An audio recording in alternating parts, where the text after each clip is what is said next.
Hey, this is Sully for Antisocial News, and I'm here with Ariel Kohane, and he is a Jew for Trump. He spent all day at the MORE rally, MOAR, Mother of All Rallies, here in Washington D.C. What was your takeaway? I was very impressed with all the energy and enthusiasm of all the speakers and participants and fans and spectators. And go ahead. Sorry. How far did you come to get here? I came from the Upper West Side of Manhattan, New York City. Oh, that's a bit of a drive. I took the Greyhound. Okay. With a bunch of friends of mine. Nice to let somebody else do the driving for you. Yeah. I gotta say, when I was there, I was really impressed by the diversity.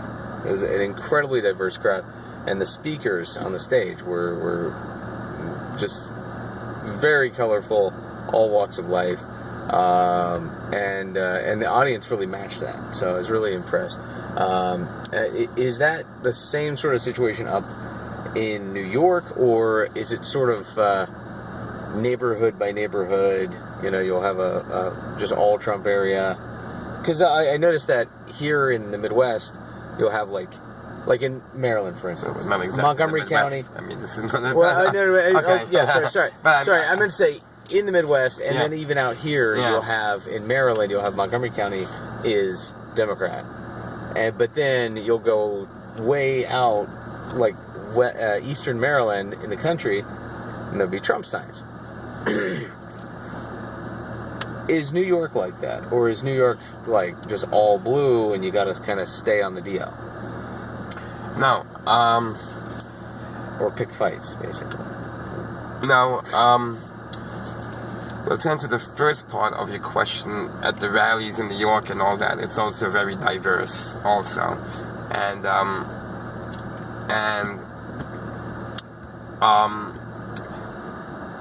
there are many sections of New York State which are red, which are Republican and conservative. Like upstate New York, Suffolk County, Long Island, which is the eastern end of Long Island, Staten Island, and within New York City itself, the 5 boroughs, excluding Staten Island, so that basically leaves 4 boroughs left: Manhattan, Brooklyn, Queens, and the Bronx. They are all mostly Democrats and liberals and leftists.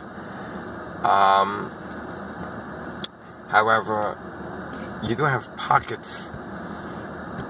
I would say Riverdale, which has a lot of Orthodox Jews, is more Republican, probably. Certain sections of Queens are probably more Republican. As a matter of fact, some of my friends here today came from Maspeth, Queens, and other areas in Queens. Certain sections in Brooklyn are definitely conservative and Republican. The Orthodox Jewish neighborhoods of Borough Park, Williamsburg, Crown Heights, Flatbush, Midwood, and maybe other certain Italian sections, or I think there's even the Brooklyn Tea Party is right off the Verrazano Bridge in Staten Island.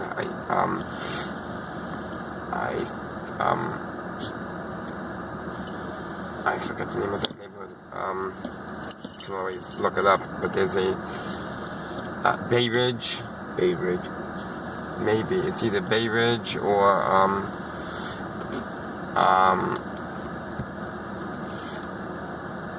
but anyway, it's like southern Brooklyn is more Republican. The Upper East Side of Manhattan while it's still Democrat, it still is winnable for local Republican candidates. I mean, we have had in the past local Republican candidates, and we will have in this upcoming local elections for city council and stuff like that. So I mean, yeah. So we definitely do have pockets of Republicans in New York City itself. Yeah. I mean, if you don't, it's not really a democracy. That's that's true. I mean, well, certain cities, certain states, again, it all depends where and what. I mean, yeah, absolutely. It's basically if you sectioned off New York City and just had New York State alone as a separate state, it would be Republican. Oh, wow. In other words, like with the Electoral College for presidential elections, it's the city that keeps it Democrat. That's wild. Yeah. So it's basically So this event here today, what was your highlight? What was your favorite part of the event? My favorite part, I would say, well, there were many. So it's because I liked a lot of things. I mean, a lot of speakers had some great points to make. But I'll try to single out a few. I would say is when my friend Harim Uziel spoke. Harim, he was, I believe, the second to last speaker. But he's a friend of mine, so there's a bias there. I mean, he's a personal friend of mine. But even when you look at it objectively, I mean, it was a great speech anyway, and was still. He's from the West Coast. So how did you meet him? I actually met him because he either spent some time on the East Coast or he was in New York for certain things, or he was at a bunch of New York rallies and other New York events and Trump events, and probably helping out at the Trump Tower, doing some things in the city. So somehow I met him there. And then through other Facebook groups and messenger groups, and I got connected to different people. I'm introduced to him.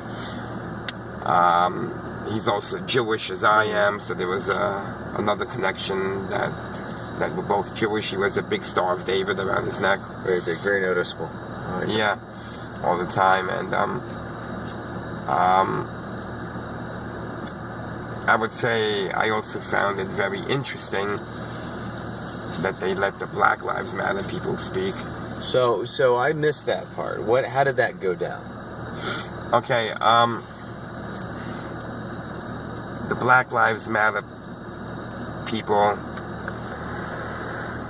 approached us actually when they were coming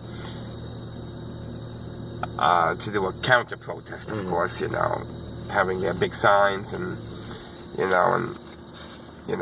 trying to make a presence and trying to make themselves known and to show us a little bit. And to show us, hey, we're here, just whatever. So so there were a few heated discussions. No violence, no punches thrown, nothing, Both the police and security and the Bikers for Trump at some points separated us or just allowed us to talk to each other, but used themselves as a barricade between us. But then I don't know exactly whether they made a deal with them or whether their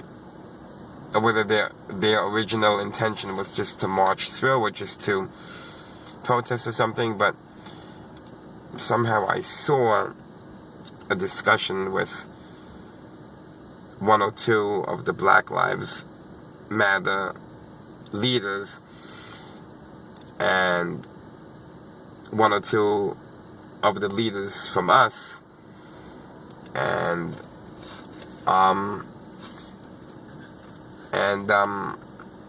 the next thing I know is that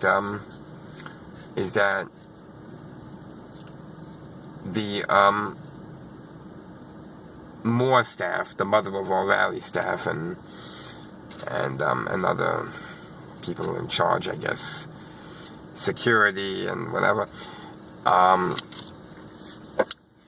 is telling everyone to make way, to make space, to make room for the Black Lives Matter people to march through, to pass, or so we originally thought, like those who couldn't hear the conversations, which, like, I didn't hear exactly what was said,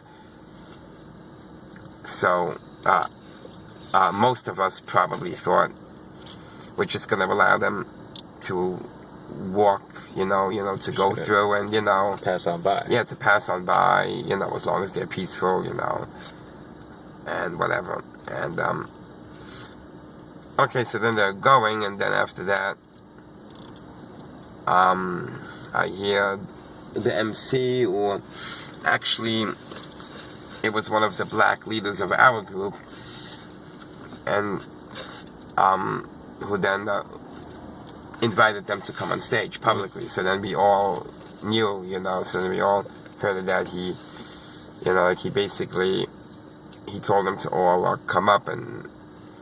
All of them. How many were there? Oh, they were, I would estimate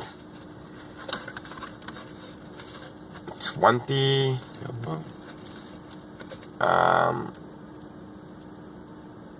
20, 25, and they, so they invited all to come up, and then they, and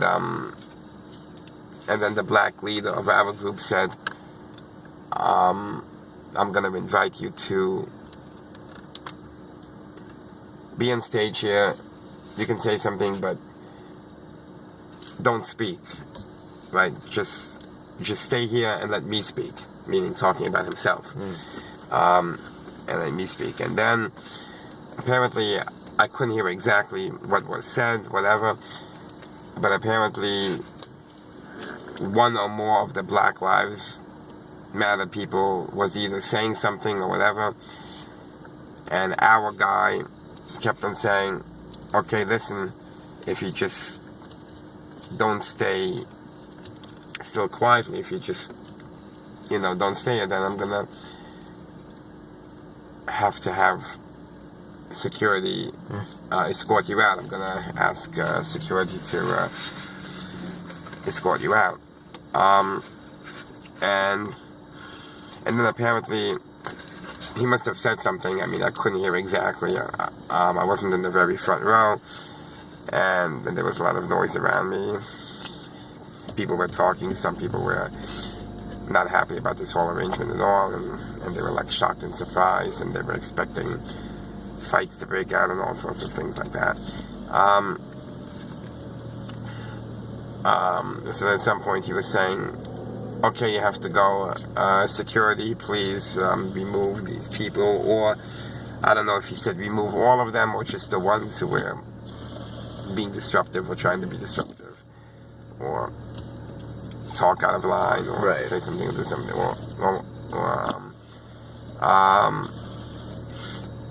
then I think some other negotiations took place. I don't think that they removed anyone at all. I mean, I saw security came up and police, and they were talking to them and whatever. I couldn't hear the exchange, but I don't think they removed anyone.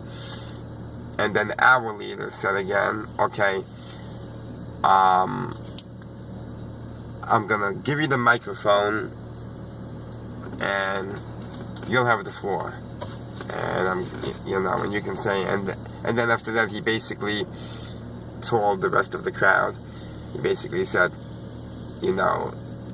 I and we all believe in freedom of speech, even if you don't agree with them, even if you don't like what they have to say, but this is a democracy, and so I'm going to stick by my word, and I'm going to, hear him out. Yep, yeah. Exactly. Hear him out, and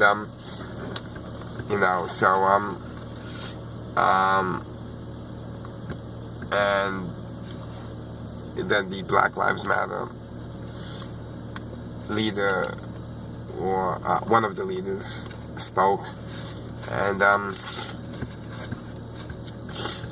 mean, it's like he basically, started,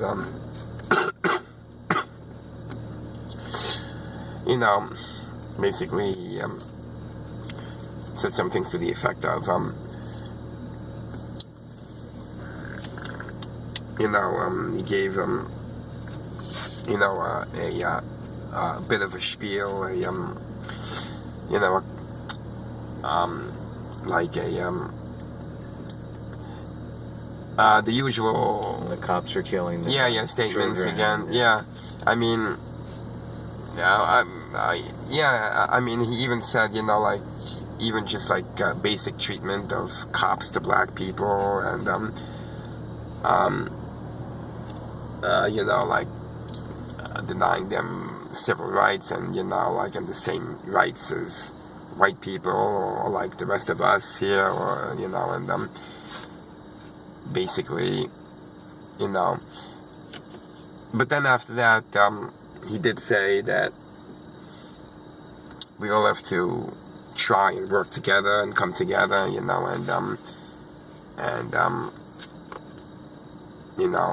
we should have a dialogue, and and we have to try to so and then he also vacillated a few times, between trying to stick to his points of the Black Lives Matter platform and their whole like philosophy about like the unfair injustices, and treatments of blacks, and stuff like that, interchangeably with, well, we agree that there's freedom of speech and freedom of expression, and so we are just expressing our points of view, and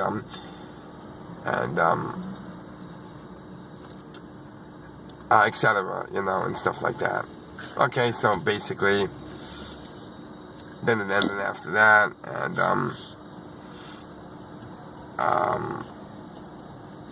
some people booed him throughout the whole thing. Some people just didn't accept or believe it.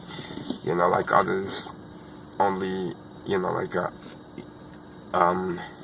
booed and jeered at their points, but clapped at least mildly to some of the accommodations that they were.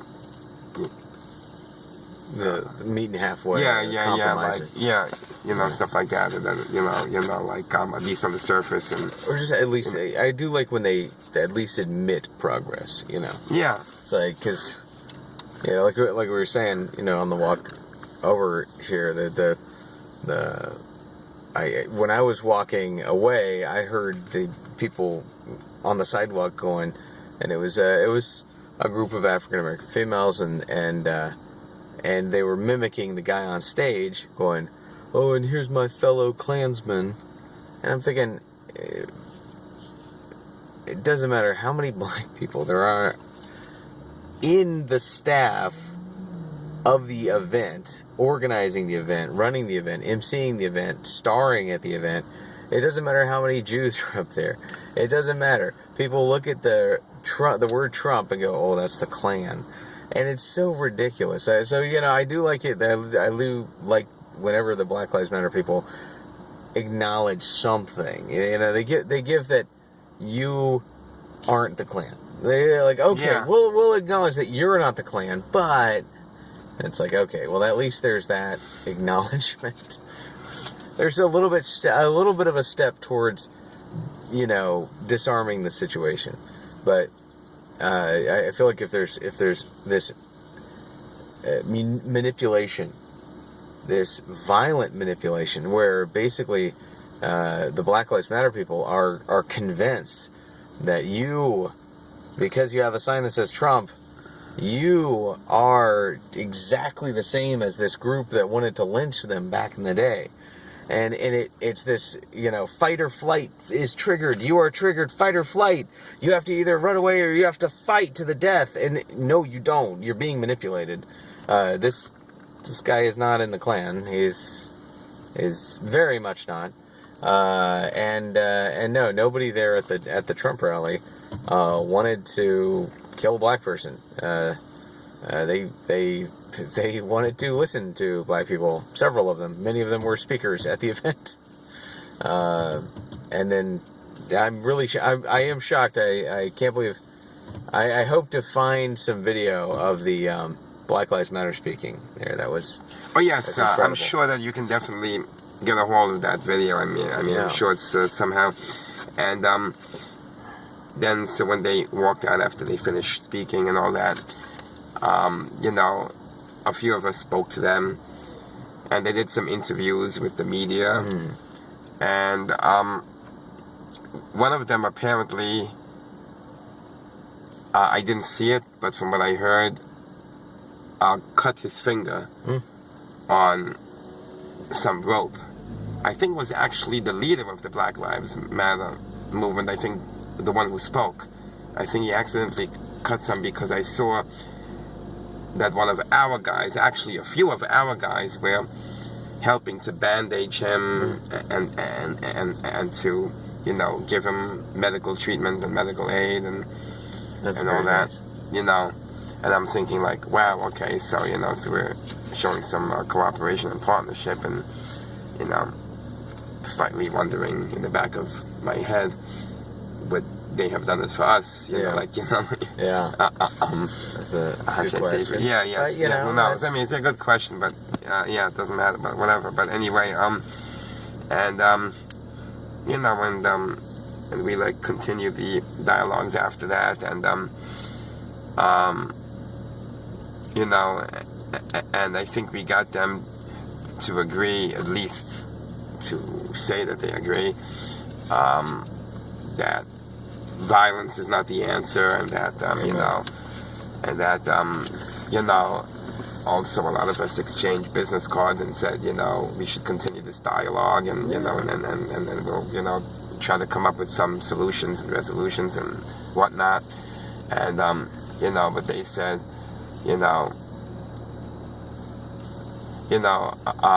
how should I say, obviously even the Black Lives Matter leader, acknowledged that it's not like the 1960s where, it's a civil rights. Yeah, that the civil rights, fire hoses and dogs. That things were really bad for black people in many places and stuff like that. That it's come a long way from that. It's not like that anymore, that now or something, and and we were trying to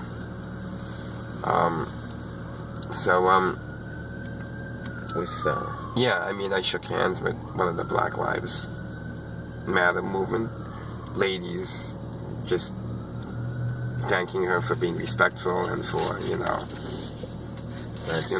just being civil and whatever, and that's nice. I've never really considered myself a Trump supporter, but I do say because I try to side with rationality and avoid emotion. I have found myself being a Trump defender a lot.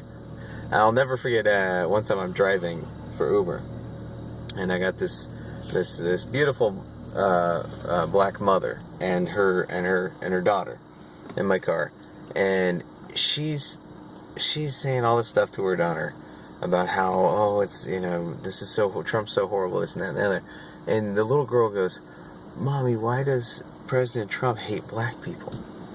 And she goes, "Oh, I don't know, honey. It's probably just the people he hangs around with that keep him ignorant." And I'm like, so I couldn't just not say something, because this little girl is living in fear. She's being raised in fear. And being brainwashed. Right. I said, "Oh, what? I didn't know Trump didn't like black people. What did Trump say that made you know that he doesn't like black people?" And she goes, "Well, it's not necessarily what he says, but, you know, who he surrounds himself with. And I was like Don King and Omarosa? And Ben Carson. Right. And she's like, well, I don't know about that. We'll have to continue this conversation later. And then we were at their stop. She knew. But it was, well, it was just sort of funny. Okay, but if you were not at their stop at all, she was done. I mean, right. She lost the argument because she couldn't have a comeback. Yeah. She didn't, I mean, there was no comeback to that. But she didn't want to admit in front of her daughter. She didn't want to say, I was wrong, he's right, you know what? Maybe Trump doesn't hate black people, I can't admit that I'm wrong. Why do you want to live in a world where that you the president of the United States hates you and all this? And that's the thing that gets me too. It's like, I don't know. We don't need to. We don't need to. If we don't have to, we don't need to. It's not a thing. We can scare ourselves about other stuff. So I don't know. It is what it is. I want to ask you about the scary guys there. There was some very intimidating guys there. There was a New York militia. Are you familiar with those guys there? They were sort of protecting the group, protecting the whole event. And who else? Who else was there? The Proud Boys. You familiar with the Proud Boys? Yep. All right. Are you a Proud Boy? Yes. You are? Yeah. Really? Yeah. Oh my goodness. Oh wow. Now I had heard that Gavin McInnes, the founder of the Proud Boys, is an anti-Semite. Yes, I've actually heard that too, but then I was told that may not be substantiated at all, that may not be true, and I actually heard him speak. I've seen him speak at the Metropolitan Republican Club at the Manhattan Republican Club on the Upper East Side of Manhattan. Mm. I mean, he saw me with my Trump yarmulke there. I mean, obviously, even if he was anti-Semitic, he wouldn't say it in front of a whole group or show it or sit, whatever. But there were a lot of Jews in the room, and he probably, whatever, should have assumed that there were or would be anyway. I know a lot of the Proud Boys themselves are not anti-Semitic, and some of them are even Jewish. Mm. And so I have to look into that more, and then see, and then determine, what to do, because, again, then there would be the hypothetical question of, let's say he is anti-Semitic, but no one else is, or basically like that's the thing. I feel like anti-Semites can make things, that are still useful, and that I mean, like we're in a Ford. We're in a Ford right now. So, this car, wonderful car, beautiful car, great gas mileage. I mean, Henry Ford was an outspoken anti-Semite. Just even if McInnes was, it doesn't necessarily mean the thing that he made is anti-Semitic or inherently deleterious for the survival of Judaism as a religion or an ethnicity. So you've seen several Jews maintain their cultural identity as Jews and also be Proud Boys. Yes, and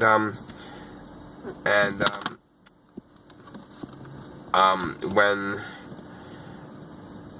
also Gavin McInnes, has a very crude sense of humor, and he's very, it's a provocateur.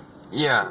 So like he can say things that he may, which, he'll do it about anyone or like anything, and maybe, if he it could have been just the Jews or a Jew or something was just like one of his, like he would do it to Italians, Irish. I mean, I'm just making up any random names or something. It could be that that's just his style and that's just his thing, where he may not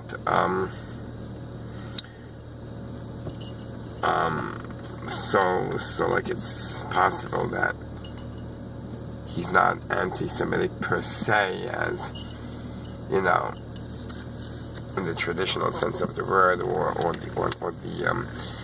but again, that's something like worth looking into, definitely. I mean, for sure. I mean, I do think that. And when you mention about scary people there, also like the New York militia, well, I definitely didn't see them as scary, you know, because I knew that they were all on our side. I mean, you know, yeah, I mean, if you're a bad guy, then they might seem scary to you, but then they should be, and that's what you would want, and maybe that can be a deterrent to people contemplating committing acts of crime or violence, or, you know, trying to wreak havoc and chaos or stuff like that. I mean, but... What did you think of the guy there with the Russia sign? The guy with the resign. He wanted Trump to resign, so he had resign written in English and Russian, and he also had part of the sign was like the Americans, and it had, you know, from the TV show with the hammer and sickle, and it's got the whole Trump family picture there, and I talked to him for a second, and I was like, what do you